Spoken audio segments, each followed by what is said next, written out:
Welcome, warriors and storytellers.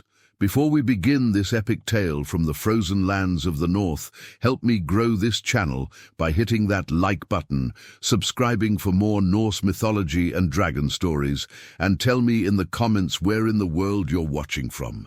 Your support means everything to this storyteller. Now let's journey back to the age of Vikings. The acrid smoke still clung to the morning air like the breath of dying gods, mingling ash and blood into a bitter perfume that would haunt my dreams for seasons to come. I stood at the edge of what had once been our proud village of Ironhold, my leather boots crunching through the charred remains of homes that had sheltered my kinsmen for generations. The great hall where we had shared mead and tales of glory was now nothing but blackened timber, reaching toward the grey sky like the skeletal fingers of the fallen. My name is Eirik Ironborn, son of Thorvald the Bold, and I had seen only 18 winters before this day that would change everything. The dragon attack had come without warning in the pre-dawn darkness, when the mist rolled thick from the fjords and our watchmen dozed at their posts. 3 great worms had descended from the northern peaks, their scales gleaming like molten metal in the firelight they themselves created. By the time our warriors reached their weapons, half the village was already ablaze. I pressed my palm against the iron pendant at my throat, a gift from my father before his final voyage, and tried to push down the rage that threatened to consume me whole. Around me, the surviving villagers moved like ghosts through the ruins, searching for anything salvageable, for any trace of their former lives. Old Henrik the blacksmith wept openly as he pulled twisted metal from what remained of his forge. The widow Astrid clutched her only remaining possession, a singed woolen cloak that had belonged to her daughter. "Eirik!" The voice belonged to Ragnar Stormhand, our village's remaining elder and the closest thing to a leader we had left. His weathered face was streaked with soot, his grey beard singed at the edges. "We need strong backs to help with the dead. The funeral pyres won't build themselves." I nodded grimly and followed him toward the center of the village, where the bodies of our fallen had been laid out in neat rows. 23 souls lost to dragonfire, warriors, farmers, children who would never grow to see their first raid. My heart clenched as I recognized faces among them. Gunnar, the trader who had taught me to count silver, Helga, who baked the finest bread in 3 villages, young Olaf, who had been my closest friend since childhood. But it was the absence that hurt most. My father Thorvald was not among the dead, for he had sailed west 3 months ago with a raiding party bound for the Saxon shores. He didn't even know his home had been reduced to ash and memory. The thought that he might return to find his son's bones among the ruins drove me to work with desperate energy, hauling timber and stones with strength born of grief. As the day wore on, search parties returned from scouring the surrounding forests and hills. Most brought only grim news: more bodies, destroyed hunting cabins, livestock scattered or killed. But as the sun began its descent toward the western horizon, young Canute the Swift came running into the village with news that made every remaining villager stop their work and listen. "There's a dragon in the Whispering Valley," he gasped, his face flushed from running. "Alive but hurt bad. It's one of the ones that attacked us, I'm sure of it. The scales match the tracks we found near the grain stores." A murmur rippled through the gathered survivors, quickly growing into angry shouts. "We should hunt it down," called out Bjorn Ironside, one of our youngest warriors. "Make it pay for what its kind did to our families." "Aye," agreed several others. "Let's finish what we started this morning." But Ragnar raised his gnarled hand for silence. His one good eye, the other, had been lost to a Saxon blade years ago, fixed on Knut with the intensity of a hunting hawk. "Tell us everything you saw, boy. Leave out nothing." Knut swallowed hard and continued, "I was tracking the deer herd toward the valley when I heard this sound, like wind through a broken horn, but deeper, sadder. When I crept close enough to see, there was this dragon, maybe 40 feet from nose to tail, lying by the old stone circle.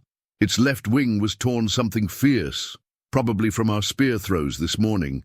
There was blood pooling beneath it, dark as iron, and its eyes—" He paused, seeming to search for words.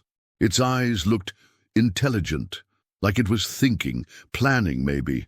The crowd erupted again, but this time with fear mixed in with the anger. A wounded dragon was still a dragon, and dragons were cunning creatures that had haunted the nightmares of Norse folk since the world was young. But they were also creatures of immense value. Their scales could forge the finest armor, their bones made weapons that never dulled, and their hearts. Well, the heart of a dragon was said to grant its eater the strength of 10 men and the courage to face any foe. "This is our chance," Ragnar said, his voice carrying the authority of decades spent leading men into battle. "We've lost much today, but the gods may yet smile upon us. A dragon's worth could rebuild our village twice over. We need volunteers for a hunting party." Several hands shot up immediately, including my own. The desire for revenge burned in my chest like a forge fire, demanding to be quenched in dragon's blood. But Ragnar's sharp gaze swept over us all before settling on me with something like concern. "Eric Ironborn," he said slowly, "you've shown great heart today, but you're untested in true battle. This isn't work for green boys." The words stung worse than a slap. "My blade arm is as strong as any man's here," I replied, trying to keep the heat from my voice. "And I have more reason than most to see this beast dead." Ragnar studied me for a long moment, then nodded slowly. "Perhaps that's true. But if you come, you follow orders without question." "Understood." "Understood," I replied, though part of me already knew I might struggle to keep that promise. We set out within the hour, 6 of us in total, Ragnar leading with his battle-scarred sayax gleaming at his side, Bjorn carrying his father's great axe, 2 brothers named Eric and Olaf the younger, to distinguish him from our fallen friend, the hunter Sven, who knew these woods better than his own heartbeat, and myself with my father's sword across my back and a belly full of rage. The Whispering Valley lay 2 hours' march to the northeast, following a deer path that wound between stands of ancient pine and oak. The trees here were older than memory, their trunks thick enough that 3 men holding hands couldn't encircle them. Local legend said the valley was blessed by the gods, a place where the veil between worlds grew thin. Thorvald had brought me here as a child to show me the standing stones that the old ones had raised, telling me stories of the first men who had walked these paths. Now those same paths led us toward a wounded dragon and the promise of vengeance. The afternoon light filtered through the canopy in golden shafts, illuminating patches of moss and fern that carpeted the forest floor. Somewhere above us, ravens called to one another in their harsh language, whether as warning or encouragement, I couldn't say. The deeper we went, the quieter our party became. Even Bjorn, who never met a silence he couldn't fill with boasting, kept his mouth shut and his eyes moving. When we finally reached the valley's edge, Ragnar motioned for us to stop. Below us spread a natural amphitheater, perhaps 200 paces across, ringed by standing stones that had weathered countless winters. At the center lay our quarry. The dragon was even more magnificent than Knut's description had suggested. Its scales shifted from deep forest green to midnight blue as the light played across them, and even wounded and still, it radiated a power that made my breath catch. Its head was the size of a small boat, with intelligent amber eyes that seemed to glow with their own inner fire. The damaged wings spread limply to one side, revealing the torn membrane that would keep it grounded for days or even weeks. "There's our prize," Ragnar whispered, his voice tight with barely contained excitement. "We approach from 3 sides. Surround it so it can't escape. Remember, these beasts are clever. Don't let it fool you into thinking it's more hurt than it appears." As we began to creep down into the valley, I found myself studying the dragon more closely. Something about its posture struck me as odd. It wasn't coiled for battle or escape, but rather lying with its great head resting on its front claws in what almost looked like sorrow.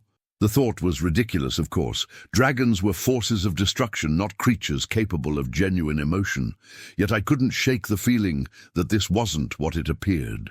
We had closed to within 50 paces when the dragon's head lifted, those ancient eyes fixing on our approaching party. But instead of the expected roar of challenge or the building heat that preceded Dragonfire, the creature simply watched us with what I could only describe as resignation.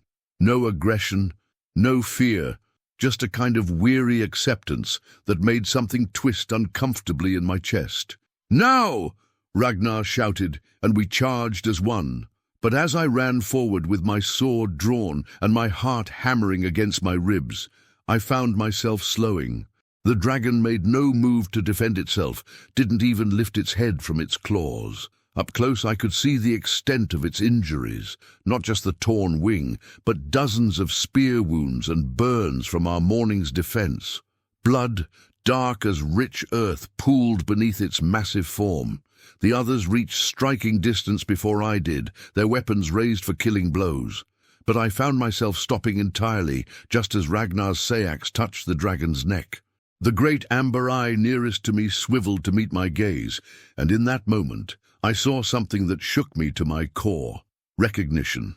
Not just intelligence, but actual recognition, as if this creature knew me personally. "Wait," I called out, though I couldn't have explained why if my life depended on it. Ragnar paused, his blade still pressed against scales that could turn aside any normal weapon. "What is it, boy?" I stared into that ancient eye and felt the strangest sensation wash over me, not fear or bloodlust, but something closer to kinship.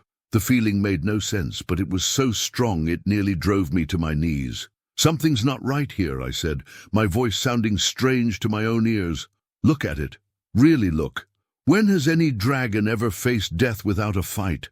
The others exchanged glances, and I could see they were thinking the same thing. Dragons were creatures of pride and fury. Even mortally wounded, they would spend their last breath trying to take their killers with them. Yet this one lay still as a mountain, offering no resistance to our blades. "Maybe it's a trap," suggested Eric the Elder, his knuckles white around his axe handle, "trying to lure us close so it can strike." But even as he spoke, I could see he didn't believe it. The dragon's injuries were too severe, its exhaustion too obvious. This was a creature at the very end of its strength, facing death with a dignity that put our revenge-hungry band to shame. And still, that eye held mine, and still I felt that impossible sensation of recognition growing stronger with each passing moment. "We should finish this," Ragnar said, but his voice lacked its earlier conviction. "Our people need this victory." I found myself stepping forward, close enough to reach out and touch the dragon's massive snout if I dared. The others tensed, ready to spring to my defense, but the great creature remained motionless. Up close, I could hear its labored breathing, could see the intelligence burning in its gaze. This was no mindless beast, but something far more complex than our legends suggested. "What are you?" I whispered, not expecting an answer, but unable to keep the words inside. What happened next would haunt my dreams and shape my destiny for the rest of my days. The dragon's eye slowly closed and opened again, in what was unmistakably a deliberate blink. Then, with obvious effort, it shifted its great head slightly and touched its snout to my outstretched hand. The contact sent a jolt through my entire body, not of pain, but of something far more profound. Images flashed through my mind, visions of soaring through cloud-wrapped peaks, of ancient forests stretching endlessly below, of a perspective so vast and timeless that it made my human concerns seem like the worries of an ant. But beneath it all was a sadness so deep it threatened to drown me, a longing for something lost that could never be recovered. "By Thor's hammer," breathed Sven, lowering his spear. "I've never seen anything like this." Neither had I. In all the songs and stories of dragon encounters, none spoke of moments like this, of connection rather than conflict, of understanding rather than destruction. The creature before us was clearly capable of terrible violence, had indeed brought that violence to our village just hours ago. Yet now, in its moment of greatest vulnerability, it showed no malice, only a profound weariness that seemed to echo in my very bones. "We should go," I said suddenly, the words surprising me as much as anyone. "Leave it be." "What?" Bjorn snarled. "Are you mad? This thing helped destroy our home. It killed our friends. I couldn't argue with that. The evidence of the dragon's participation in the morning's attack was clear in the wounds it bore, the soot that stained its claws. Yet something about this moment felt wrong in ways I couldn't articulate. This felt less like justice and more like murder. "Look at it," I said, gesturing to the creature's broken form. "It's already dying. Our work is done without us having to bloody our hands further and lose the chance to claim a dragon's hoard." Ragnar shook his head. "Boy, I know you're young, but surely you understand what this could mean for our people. A single dragon scale is worth more than most men see in a lifetime." He was right, of course. The practical value of what lay before us could indeed rebuild our village and more. Dragon scales, bones, blood and organs were prized beyond measure throughout the known world. This one creature could ensure that the survivors of Ironhold never wanted for anything again. But as I stared into those ancient amber eyes, I found I couldn't bring myself to care about practical considerations. Something deeper was at work here, some instinct or intuition that screamed against striking down this magnificent wounded creature. It made no sense, but the feeling was stronger than any rational argument. "I won't be part of this," I said, backing away from the group. "Do what you will, but my blade stays sheathed." The others stared at me as if I'd declared my intention to sprout wings and fly. Even the dragon seemed surprised, tilting its great head slightly to regard me with what might have been curiosity. "Eric," Ragnar said in the tone of a father addressing a wayward child, "your grief is making you think strangely. This beast is our enemy. It helped bring ruin to everything you've ever known." "I know what it did," I replied, my voice steadier than I felt. "But I also know what I see before me now. And what I see is a creature that could kill us all, even wounded as it is, yet chooses not to. What I see is—" I struggled for the right words. "What I see is something that deserves better than to be butchered for coin." The standoff stretched on as the others wrestled with their own conflicted feelings. I could see the doubt in their eyes, the same inexplicable reluctance that had taken hold of me. Whatever else this dragon might be, it was not behaving like the monsters of legend.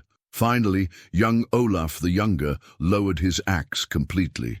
"Maybe Eric's right," he said quietly. "Maybe there's been enough killing for one day."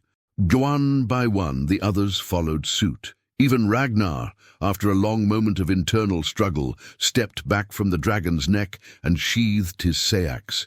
The relief that flooded through me was so intense it left me dizzy. "This is madness," Bjorn muttered, but he too backed away. "We'll regret this softness." Perhaps we would. But as I met the dragon's gaze one final time, before turning to follow my companions back up the valley's rim, I knew I could live with the consequences of mercy more easily than I could live with the weight of unnecessary killing. The dragon watched us go with those burning amber eyes, and I couldn't shake the feeling that our paths would cross again before this tale was through. The trek back to Ironhold passed in uncomfortable silence, each of us lost in our own thoughts about what had just transpired. The evening mist was beginning to rise from the fjords as we crested the final hill overlooking our ruined village, and the sight of it struck me anew with fresh grief. Twisted timber and ash-covered stone were all that remained of the place where I had taken my first steps, spoken my first words, dreamed my first dreams of glory and adventure. Ragnar called a halt as we reached the edge of the settlement. "What happened in the valley stays between us," he said, his weathered face grave in the fading light. "The others have enough to worry about without hearing that we let a dragon live. Some things are better left unsaid." The rest of us nodded our agreement, though I could see the same troubled expression on every face that I felt in my own heart. We had made a choice that flew in the face of everything we'd been taught about dragons and honor and vengeance. Whether it had been wisdom or foolishness remained to be seen. As we entered the village, we found our fellow survivors gathered around a large bonfire built from the remains of what had once been the trading post. The flames cast dancing shadows across their soot-stained faces, and I could see they had used the afternoon to good effect. The bodies of our dead had been prepared for burial, wrapped in what cloth could be salvaged and laid out with their weapons and most precious possessions. Tomorrow, we would build the funeral pyres and send them to Valhalla with the honor they deserved. Old Henrik looked up as we approached, hope flickering in his eyes. Any sign of the beasts that attacked us? We tracked them to the mountains, Ragnar replied smoothly. They've moved on. We won't be troubled by them again. It wasn't entirely a lie, I told myself. The dragon in the valley was in no condition to threaten anyone, and the others of its kind had indeed disappeared into the northern peaks. Our people could sleep a little easier knowing that. The widow Astrid brought us bowls of thin porridge, made from some of the grain that had been saved from the burning storehouse. It wasn't much, but it was warm and filling, and I realized I hadn't eaten since the attack began that morning. As I ate, I listened to the quiet conversations around the fire, hearing plans for the future slowly taking shape. We could rebuild here, suggested Eric the Elder, gesturing at the ruins around us.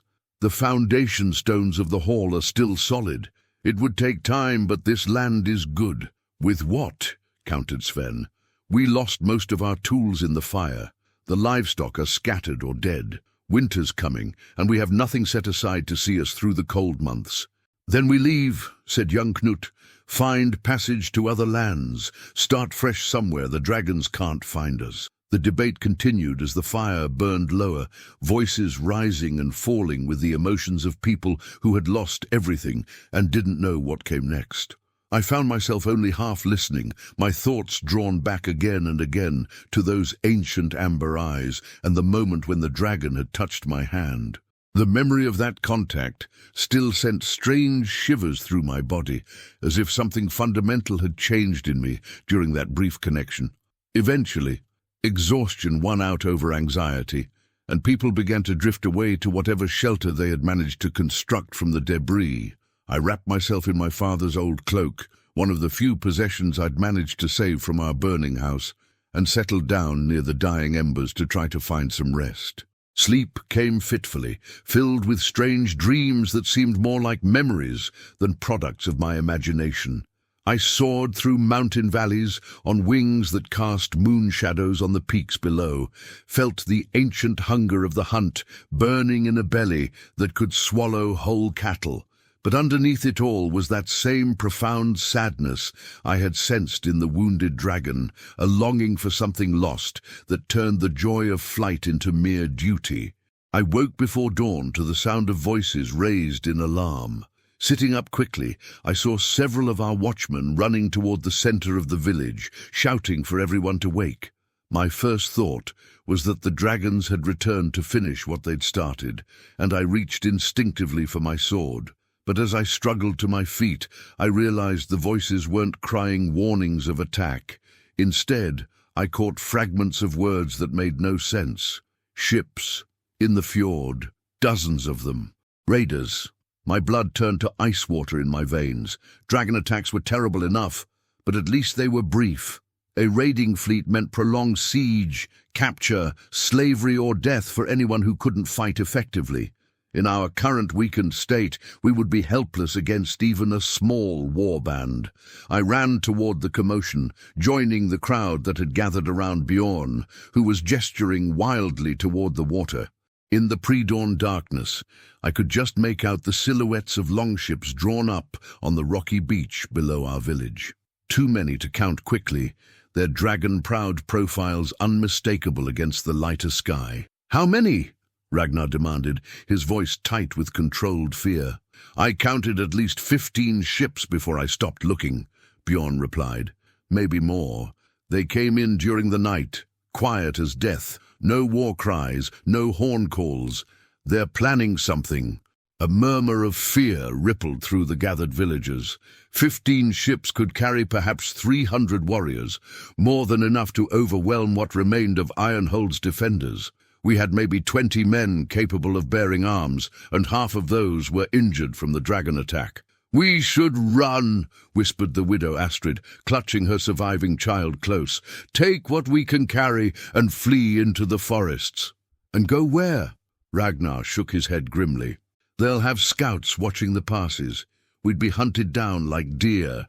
I stared toward the beach, trying to make sense of what I was seeing. Something about the scene struck me as odd, though I couldn't put my finger on what. The ships were definitely there. Their outlines were clear enough in the growing light, but why hadn't we heard them arrive? Longships moving in formation should have made enough noise to wake the dead, especially on a still night like the one just passed. "Look at the ships more closely," I said, pointing toward the water. "Something's not right about them." The others strained their eyes toward the fjord, and gradually I heard murmurs of confusion join the fear in their voices. The longships were there, certainly, but they seemed translucent, insubstantial, like images reflected in still water rather than actual vessels. "Sorcery," breathed old Henrik, making the sign against evil with his gnarled fingers. "The dragons have brought witchcraft upon us." But even as he spoke, the ghostly fleet began to fade with the growing dawn light. One by one, the phantom longships melted away like morning mist, until nothing remained but empty water lapping against the stones of our beach. "By all the gods," Sven whispered, "what manner of vision was that?" I had no answer for him, but deep in my bones I felt a strange certainty that what we had witnessed was not random magic, but something far more purposeful. A warning, perhaps, or a sign of protection.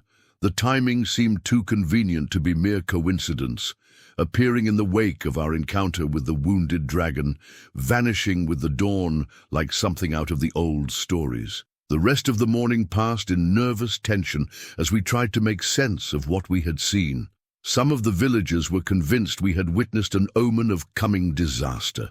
Others believed it had been a trick of fog and starlight, nothing more supernatural than morning mist taking unusual shapes. But I noticed that many kept glancing toward the northern hills, where the Whispering Valley lay hidden among the trees. I found myself unable to concentrate on the day's necessary work of salvage and planning.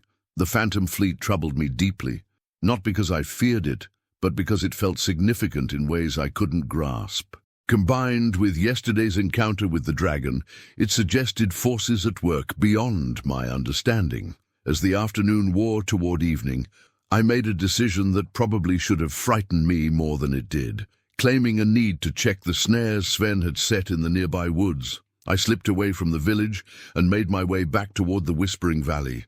I had to see if the dragon still lived, and if so, whether it might somehow be connected to the morning's strange vision. The journey seemed shorter this time, perhaps because I was traveling alone and could set my own pace. The ancient forest felt different in the golden light of late afternoon, less ominous, more welcoming. Birds sang in the canopy above, and somewhere in the distance I could hear the musical trickle of the stream that fed the valley's small lake. When I finally reached the rim overlooking the stone circle, my breath caught in my throat. The dragon was not only still alive, but had moved from where we'd left it. Instead of lying prone beside the standing stones, it had managed to drag itself to the center of the circle, positioning itself among the ancient monuments like some primordial guardian awakening from centuries of sleep. Its injuries seemed less severe in the slanted afternoon light, though I could see it was still far from healed. The torn wing remained useless, folded carefully against its massive flank, and dark stains on the grass showed where it had bled during its laborious journey to the circle's heart. But its eyes burned with renewed alertness, and its great head was raised to watch my approach with unmistakable recognition. I descended into the valley slowly, making no attempt to hide my presence. If the dragon intended me harm, stealth would avail me nothing against a creature of its power. Better to approach openly and hope that yesterday's strange moment of connection meant something. The dragon watched me come without moving, though I could see its muscles tensing slightly, as if preparing for flight or fight. When I reached the edge of the stone circle, I stopped and waited, unsure of the proper protocol for this sort of encounter. The old stories spoke of heroes who challenged dragons to single combat, but they said nothing about polite conversation with wounded worms. "I know you understand me somehow," I said finally, feeling foolish but needing to break the silence. I can see it in your eyes. The question is why you're still here instead of fleeing to heal your wounds in some hidden cave." The dragon tilted its massive head, regarding me with what might have been amusement. Then, to my amazement, it began to speak. Not in words I could hear with my ears, but in thoughts that formed clearly in my mind as if they were my own. "I remain because there are things yet undone," the voice said. "Neither male nor female, but ancient beyond measure. Debts to be paid, promises to be kept."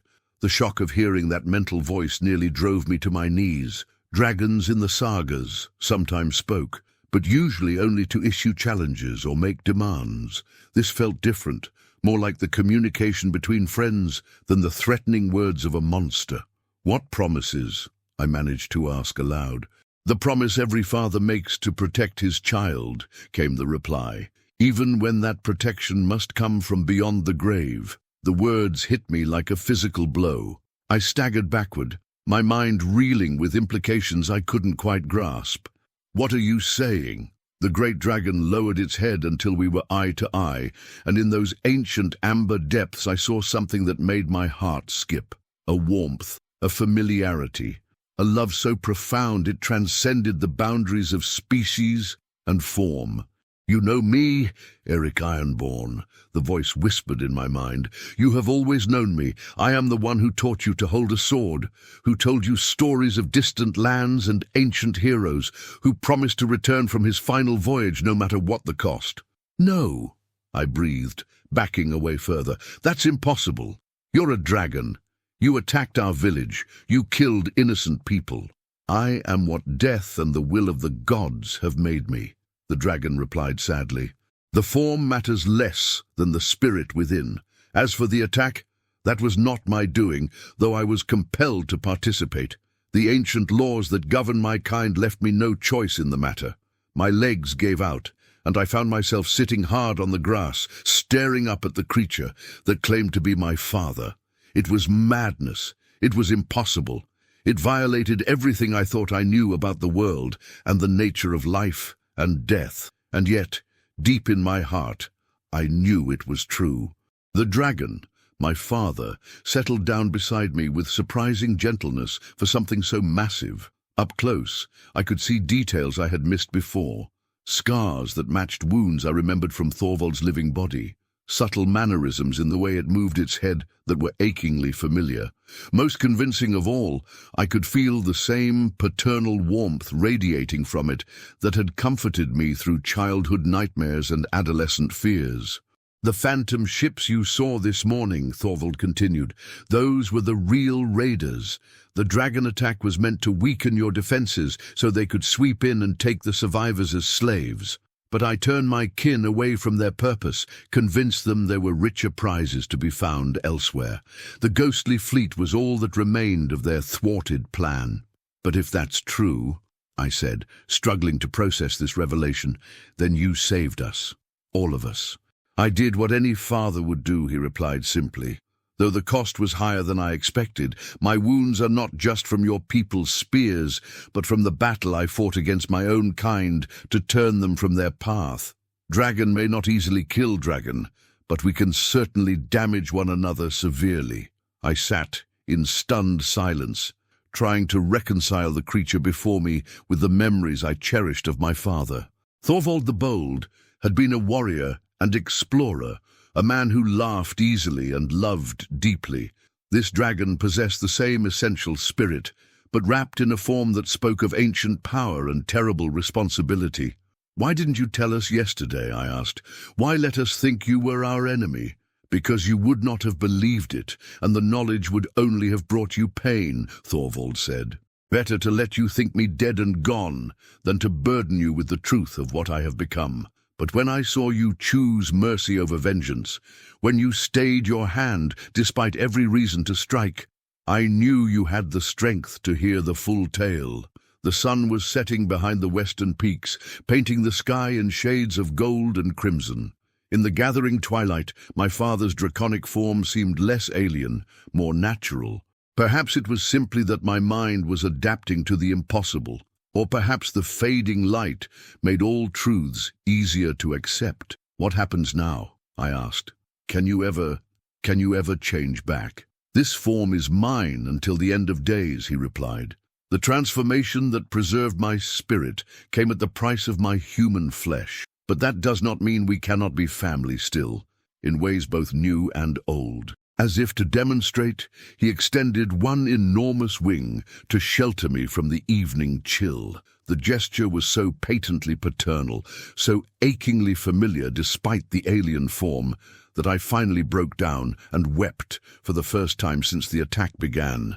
All the grief and fear and confusion of the past 2 days came pouring out of me in great shuddering sobs that seemed to shake the very stones of the ancient circle. Thorvald's wing tightened around me protectively, and I heard his mental voice humming the same lullaby he had sung to comfort me as a small child. The melody was different when filtered through a dragon's throat, deeper and more resonant, but the love behind it was exactly the same. When my tears finally ran dry, I found myself calmer than I had been since the attack began. The world still felt strange and uncertain, but at least I was no longer facing it entirely alone. The others, I said suddenly, the survivors, they need to know you're protecting them. Do they? Thorvald asked gently. Would knowing make their grief easier to bear, or would it only add confusion to their suffering? Sometimes the kindest lies are the ones that let people heal without additional burdens. I considered this carefully. The survivors of Ironhold had enough to cope with without learning that one of their attackers had been the reanimated spirit of their former leader. The knowledge would raise too many uncomfortable questions about death and redemption, and the nature of divine justice. Then what do we tell them about the phantom ships, about why we're suddenly safe from raiders? We tell them nothing, Thorvald replied. Let them think it was a trick of mist and starlight, nothing more. They will build new lives on new foundations, and in time this will all seem like a strange dream. As if summoned by our conversation, I heard voices calling my name from the direction of the village. Sven's voice and Ragnar's growing closer as they followed the path I had taken. They were looking for me, probably worried that I had met with some misfortune in the woods. Go, Thorvald urged, return to your people, but know that I will be watching over all of you, as I always have. I stood reluctantly, not wanting to leave, but knowing I had little choice. As I reached the edge of the stone circle, I turned back for one last look at the magnificent creature my father had become. Will I see you again? Whenever you have need of me, he promised. A father's love does not end with death, and a dragon's protection lasts as long as there are those worth protecting. I nodded and headed back up the valley slope, my heart heavy with secrets, but lighter with the knowledge that some bonds truly are stronger than death. Behind me, I heard the rustle of massive wings settling back into rest, and I smiled despite everything. The men searching for me met me halfway back to the village, their faces creased with worry that transformed to relief when they saw me unharmed. There you are, lad, Ragnar said, clasping my shoulder. We were starting to fear the worst when you disappeared. Just checking the trap lines, I replied, falling into step beside them. Nothing to worry about. As we walked back toward the lights of Ironhold, I felt a strange contentment settle over me, despite all we had lost. My father lived in a form none could have imagined.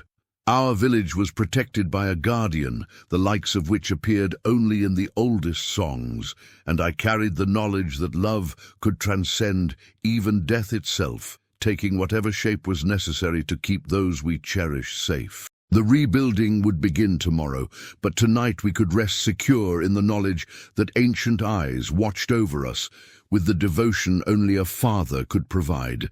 And if sometimes those eyes reflected the firelight from high above like amber stars, well, perhaps some mysteries were best left unexplained. Years have passed since that terrible day when dragons first came to Ironhold.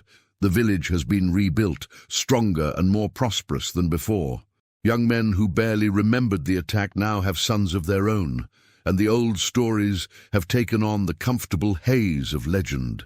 I never married, though many wondered why a man with my skills as a warrior and storyteller chose to remain alone. How could I explain that my heart belonged to the skies, to the knowledge that somewhere in the mountain peaks, a great dragon kept eternal watch over those he loved? How could I tell them that sometimes, on clear nights when the moon was full, I would climb to the highest hill and see golden eyes gleaming in the distance, watching, waiting, protecting? Ragnar passed to his final rest 3 winters ago, taking with him the secret of what we witnessed in the Whispering Valley. The others who were there that day have all sworn the same oath of silence, carrying the truth in their hearts like a sacred trust. Some things, we agreed, are too precious to be shared carelessly. But I am old now, and my time draws short. Soon I will join my kinsmen in the halls of the gods, and when that day comes, there will be no one left who remembers the whole truth. That is why I set down this tale, written by candlelight in the deep watches of the night when the rest of the world sleeps peacefully. Let those who come after know that love is stronger than death, that duty survives even the transformation of the soul, and that sometimes our greatest protectors come in forms we least expect. Let them know that dragons are not always the enemies of men, and that the fiercest guardian is often the gentlest heart. And let them know that somewhere in the northern peaks, when the wind is right and the moon shines bright, you can still see the glint of ancient amber eyes keeping watch over the descendants of Ironhold. For a father's love truly knows no bounds. Not life, not death, not even the shape of the flesh that contains it. The dragon still flies in my dreams, and when I wake, I am not afraid. Mishiskil, as told by Eric Ironborn in the 43rd year of his life, and so ends the tale of Eric and the dragon who was his father. A story of love transcending death, of mercy rewarded, and of guardians who watch over us in forms we never expect. What did you think of this twist? Did you see it coming, or were you surprised by the revelation? Drop your thoughts in the comments below, and don't forget to tell me what country you're watching from. I love connecting with viewers from around the world. If you enjoyed this story of Norse mythology and dragons, smash that like button, subscribe for more epic tales from the frozen north, and ring the notification bell so you never miss an adventure. Your support helps me bring these ancient stories to life. Until next time, may your own dragons be guardians rather than enemies. Skål!